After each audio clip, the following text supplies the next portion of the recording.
Hello friends, अभी मैं आपका विषय गणित कवर करवा रहा हूं और उसमें प्रश्नावली 1.1 चल रही है और उसका भाग 1 अपलोड हो चुका है। इसके बाद में मैं नया वीडियो लाया हूं, ये भाग 2, और इसमें जाकर के आपके लिए मैं प्रश्न नंबर 2 और 3 कवर करवाऊंगा। तो चलिए स्टार्ट करते हैं। प्रश्न नंबर 2, जो प्रश्न नंबर 2 है वो कह रहा है कि दर्शाइए कि कोई भी धनात्मक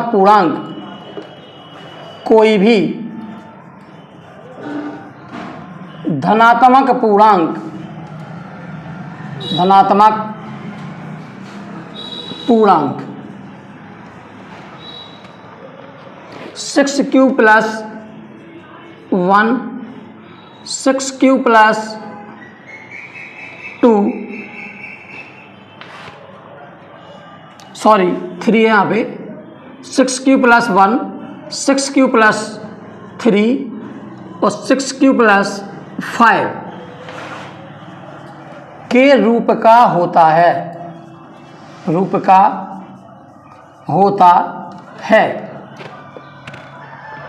जहाँ q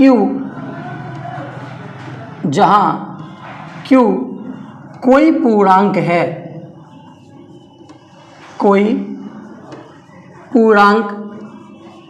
है। ये हमारा प्रश्न है, इसको हल करना है हमें, ठीक है। तो वो कह रहा है कोई धनात्मक पूर्णांक है, ये पता नहीं है कौन सा है, तो हम क्या करेंगे, मान लेंगे अपने मन से, ठीक है। तो मानेंगे, माना a एक धनात्मक विषम पूर्णांक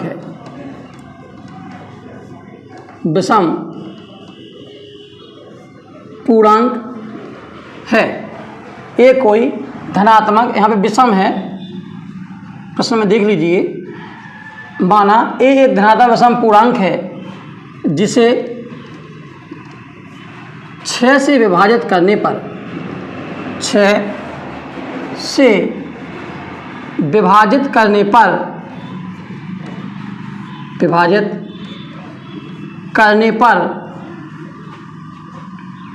भागफल q और शेषफल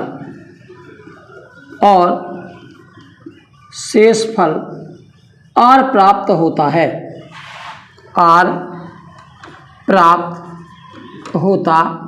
है, ठीक है। जहां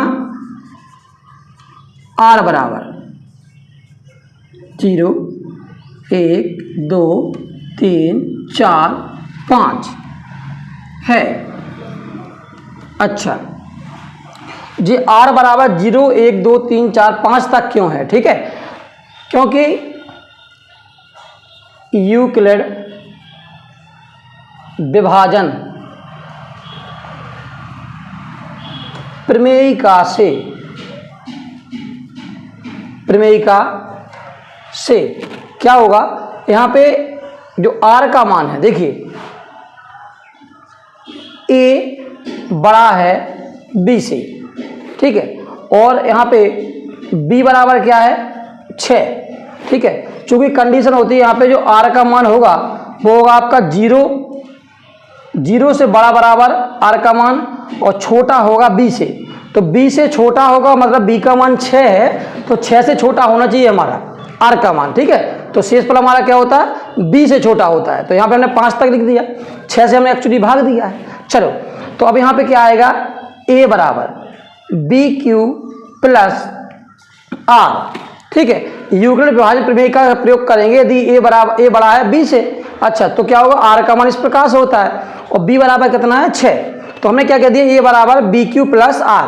अब देखिए यहाँ पे r का मान हम लाइन से रखेंगे, तो a बराबर क्या आएगा आपका, p बोले तो 6 है ना, तो 6q प्लस 0। अच्छा, b बराबर, सॉरी a के बराबर चलेगा, ठीक है, a बराबर 6q धन 1।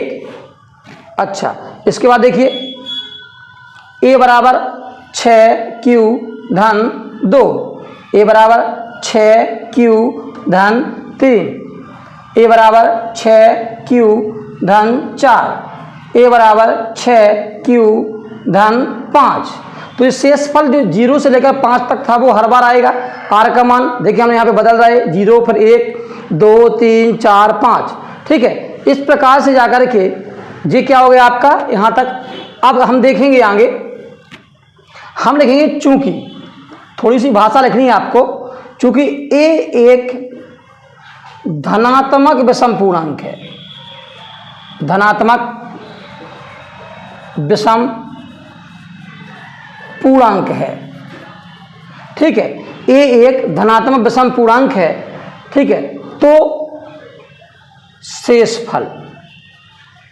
शेषफल भी विषम होगा।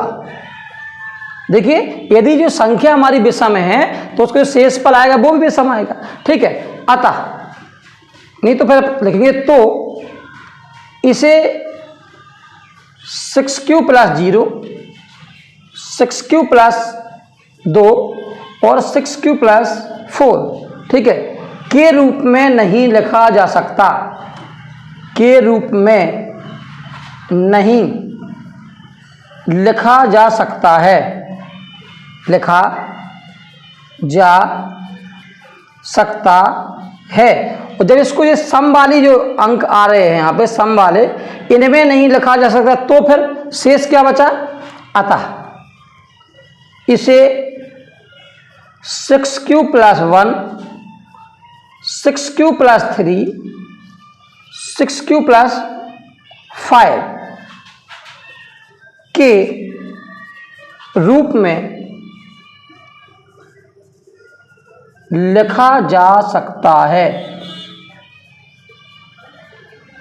बस हमें यही सिद्ध करना था। इस प्रकार से आपका दूसरा सवाल ये खत्म होता है, ठीक है। चलो इसको आप क्या कर लें, स्क्रीनशॉट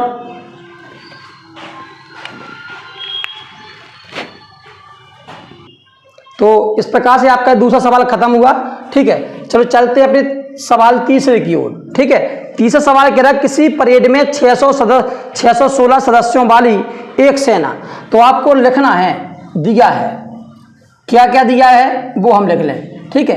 किसी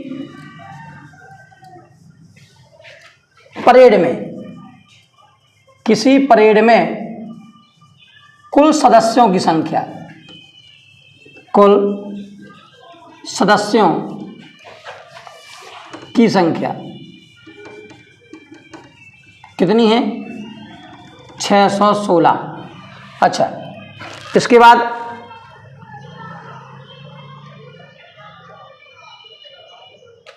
बत्तीस सदस्यों वाली आर्मी बैंड के पीछे मार्च करना है।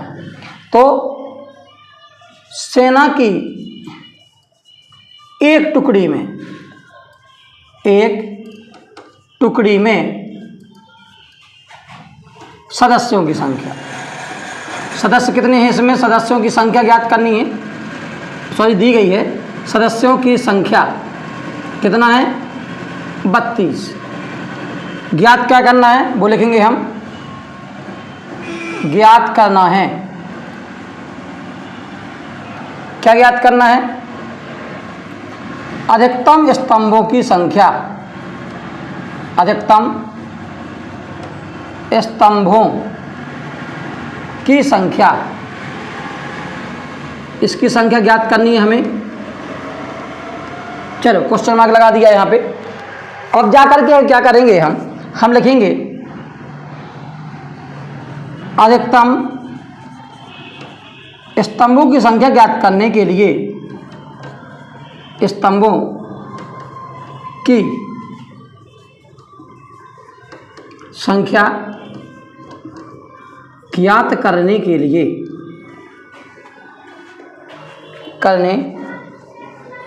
लिए 616 और 32 का HCF यूक्लिड विभाजन एल्गोरिथम प्रमेयिका से ज्ञात करेंगे। और आपको अभी हम जाकर के यूक्लिड विभाजन लघुगणक प्रमेयिका किस प्रकार से यूज करनी है वो आपको पहले सवाल में हमने बताया, ठीक है। सेम वैसे ही करेंगे। तो क्या लिखेंगे हम, चूंकि 616 बड़ा है, ग्रेटर देन किससे, 32 से बड़ा है, ठीक है। तो हम क्या करेंगे, 616 के बराबर ही लिख लेंगे। अच्छा, तो यहाँ पे पहले भाग दिखाना है। 616 में हमें कितने का भाग देना है, 32 का, ठीक है। तो 32 दोनों 64 ज़्यादा हो जाएगा 61 से, तो 32 एकम में होगा यहाँ पे 32, कैंसिल सॉरी घटाएंगे, ठीक है। 11 में 2 गया, कितना बचा 9, और 6 में से कितने जाएंगे 4, बचे 2, 6 उतार लिए। अच्छा, अब 32 का ऐसे पहाड़ा पढ़ने की इससे ज़्यादा ना हो जाए, ठीक है। तो मान लीजिए 9 बार पढ़े तो कितना आएगा, चेक कर लें। 9 दूनी 18 की 8 असला 1, 9 3 27, 1 28, ठीक है। 9 बार पढ़ सकते हैं, अपन ज़्यादा भी नहीं हो रहा हमारा। तो 9 बार पढ़ा कितना आया 288, ठीक है। कैंसिल कर दिए, सॉरी घटा देंगे, कितना बचा यहाँ पे 16 में से 8 गई 8 बचे, ठीक है। 9 में से 9 जाएगा, कुछ नहीं बचेगा, यहाँ पर भी कुछ नहीं बचेगा। तो यहाँ पे क्या लिखेंगे, यहाँ पे लिखेंगे हम 32 गुणे 19 प्लस यहाँ पे क्या आया 8। देखिए अभी 0 नहीं आया शेषफल, जब शेषफल 0 नहीं आया है तो हमारा सवाल थोड़ी एक स्टेप और बढ़ेगा। तो यहाँ पे क्या लिखेंगे हम, चूंकि शेषफल 8 बराबर नहीं है 0, जो शेषफल है ना वो 0 नहीं आया है, नहीं आया तो दूसरा चरण आएगा। चलो तो यहाँ तक आप लिख लीजिए। चलो इसके बाद देखिए,